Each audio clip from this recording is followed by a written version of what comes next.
Oh, check what we got going on in the Picker neighborhood, ladies and gentlemen. We got a new Harbor Freight store. Not only do we got a new Harbor Freight store, it's their freaking grand opening today, ladies and gentlemen. Grand opening Harbor Freight. What? Brakes are squeaking like I'm the cops or something. Like I'm the police. Some squeaky brakes. Harbor Freight's grand opening. I'm gonna go in here and see if I can get some wire strippers. See what they got for wire strippers. At night it's all friggin' lit up.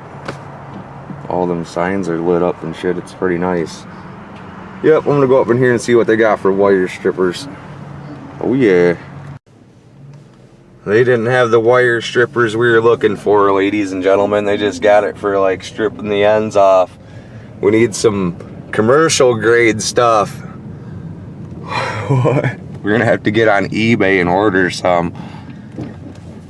Getting on eBay. Let's check the gas prices before we end the video. $2.57 a gallon. $2.99 for some diesel. What?